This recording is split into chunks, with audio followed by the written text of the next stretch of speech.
results in increase in vagrants and vandalism, which also leads to increase in police action or enforcement. Results in increase in property values and quality of life, and impacts the aesthetics of our community. Another threat to specifically our department is the continuous budgetary constraints and no merit cost of living raises over the past years. And then there's always the threat of the legislation changes of state and federal. And that concludes my presentation. Any questions of Lisa?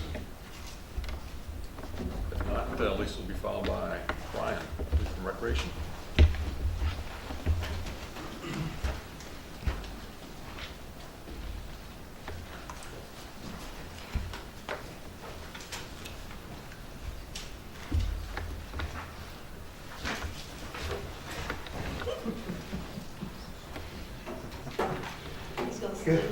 Good afternoon, staff, council, mayor.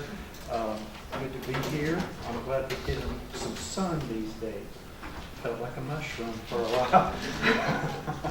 while. I'm here to present our SWOT for downtown Parks and Rec.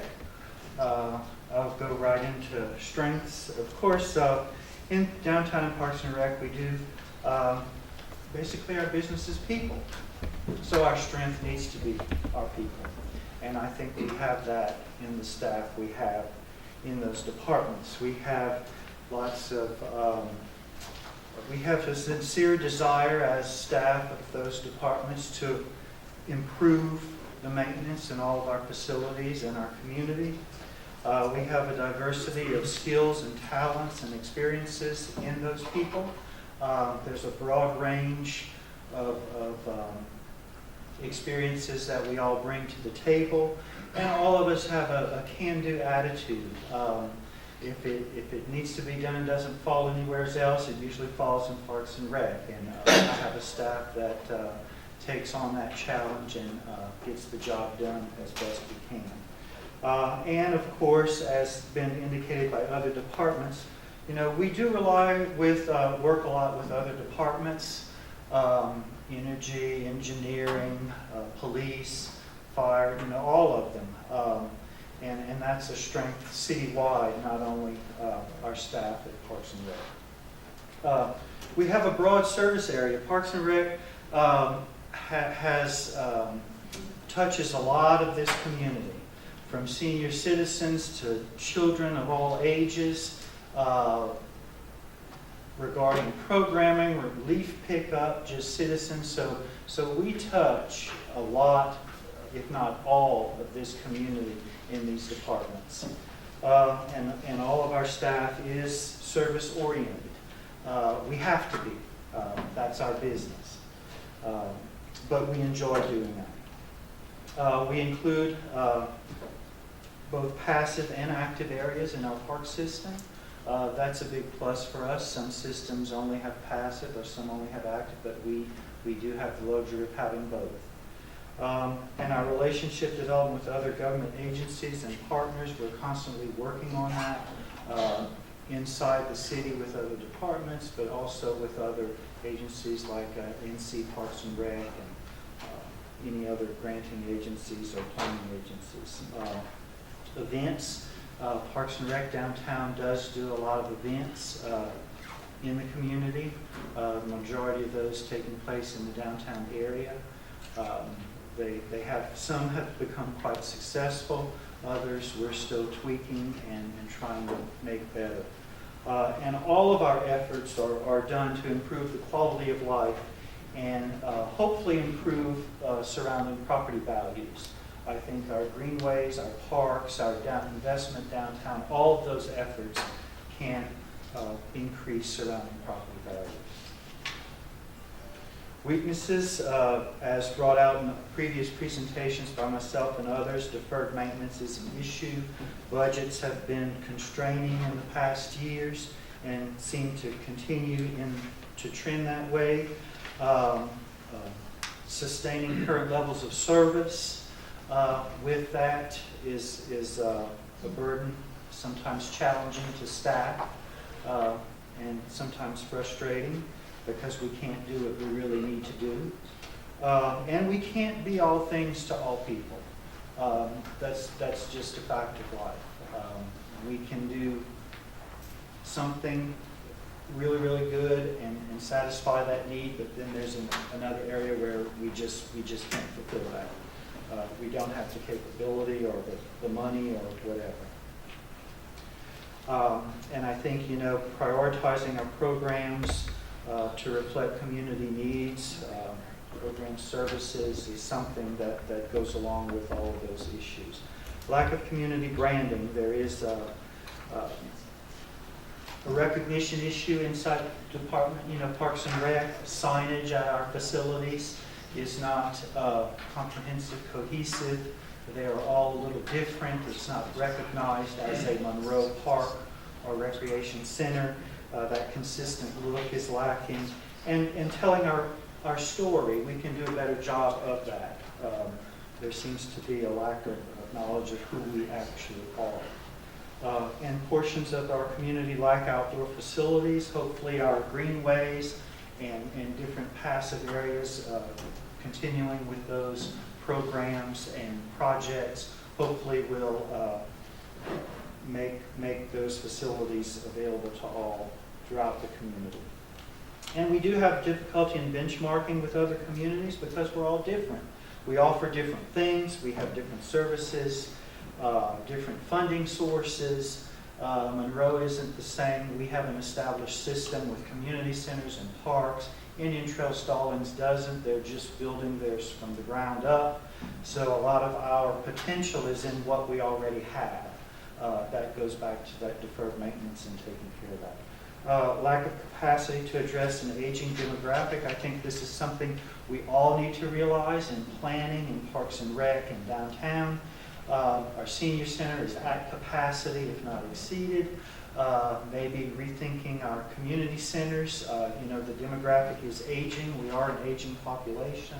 I think we need to recognize that and capitalize on that development in the future. Opportunities. I'm keeping up with what I'm saying. That's a good thing. Opportunities, alternative funding opportunities and revenue generation, exploring grants and different foundations, different ways to leverage our dollars is something that I think is an opportunity for us as a department and as a city. Program development, of course, is an area. Branding and identity, use of social media, capitalizing on those aspects of giving yourself that identity or that exposure, something we can be better at. Promote the benefits of Park and Rec. In our greenway development and those projects, promoting what a healthy lifestyle is or can do, educating on that part. Investment in our current facilities is a huge opportunity.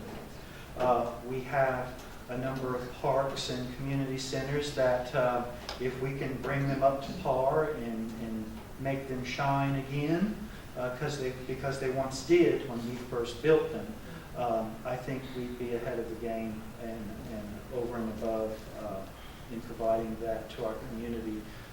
We'd be second to none in Union County. Of course, we need the adequate staff to address all of those needs and services and programs in order to get there. And increase accessibility. This goes along with our aging demographic. I think it's very relevant in Parks and Rec, but also just citywide in anything we do. Threats. Funding is always a threat. When funding wanes or lessens, it hurts in staff and what we offer and what we can do. Competition and alternative providers has been a recent development with Planet Fitness coming to town. That we realized that at the Aquatic Center, but above and beyond that, I think Carolina courts, schools, churches, they're all getting into the recreation aspect of family life. They all, to some degree, compete with some of our programs and services. insufficient funding. We have maintenance needs, demands that are impacted by that. We capital investment, dedicating funds for that future investment, for that maintenance that's needed, and sustaining current levels of service. Abandoned and foreclosed properties in our neighborhoods, that really hurts us as a community, as a city, and as a department. That impacts the vandalism, the high level of vandalism, the different things that we're seeing happening with our facilities, especially at Parks and Rec. And future unfunded mandates, of course, increase operating costs. This could be EPA requirements, stormwater, all of these mandates, accessibility requirements. A lot of these things, you know, we're required to do, but there's no money that comes with it. So we need to find it and make the best of it. That's my presentation. I'll give you turn over the clicker to someone else. Okay, subject to your questions. Brian, just a Right. quick question. Have we added any staff to Parks and Rec in the Not- last, I can't remember. Not any. that I'm aware of. When we did the cuts, were there positions cut from Parks and Rec? There were, Okay. we combined the director, when Mike retired, you know, the Yeah, I director remember position that. was combined. And in the downsizing, we had a few move to some enterprise funds. I know Russ has one or two of our former employees, so we did have people shift. Y'all To other combined some departments. crews, did you not? We what? Combined some crews. We did. That's what I thought. Yeah. So there was some loss, and as you know, the funding in Parks and Rec has stayed level throughout the years. So. But y'all had more and more stuff put on you. Okay. We all have. Yeah. I'm not Okay. alone. Ryan will be followed by Don, Energy Services.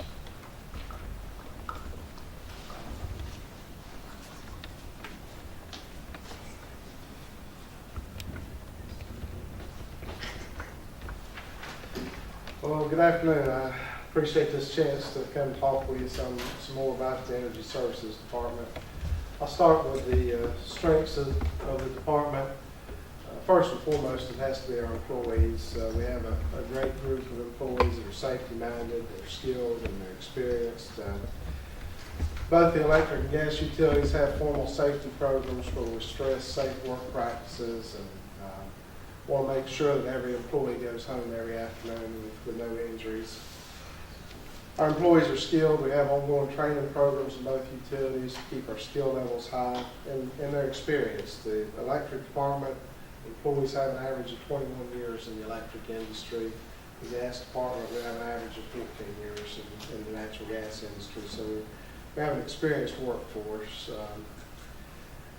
Both utilities have good infrastructure. They're with sufficient capacity for significant growth into the future. The electric system's completed our transmission loop around the town, completed all of our substation projects, so we have the capacity ready to grow. Gas system built the transmission line to interconnect with the transcontinental pipeline. And we've got capacity in that pipeline to serve at least 3 times the existing peak day load. So you know, we're in good shape to have both utilities grow.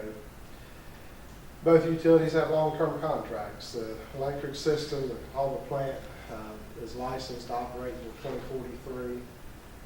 Contracts with the transcontinental pipeline are long-term contracts with automatic renewals. So again, we're in good shape for the future.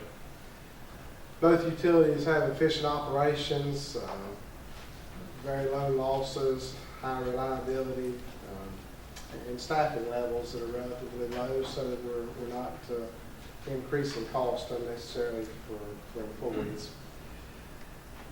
Both utilities have an attitude of continuous improvement. When we find something that's wrong or broken, we fix it, but then we take a step back and look at it and say, could we have this same problem elsewhere? And if so, we take steps to make improvements elsewhere to try to limit future problems.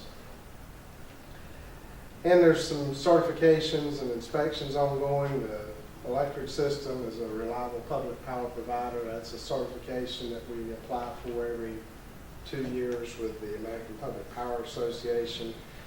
And the gas system has annual inspections by the North Carolina Utilities Commission, and we've continuously had good inspections. Moving on to weaknesses. Our greatest weakness is employee retention and the fact that we've got an aging workforce. Over the last 3 years, we've lost a third of our line technicians, and that's due to pay and benefit issues. Not only with our line technicians, but many of the positions in energy services the pay rates are below the market right now. Where are the majority of the linemen going to that goes to general? Union Power and Duke Power have lost employees to both of those. Another issue with employees is the workforce is aging. We'll have a number of key employees that will be eligible for retirement within the next 5 years. Limited growth is particularly an issue for the electric system. The electric system has a very limited service territory. There's a lot of fixed costs, particularly with the Caldwell plant, so we need to see a continuous growth of customers to be able to spread cost across a larger customer base. And we'd particularly like to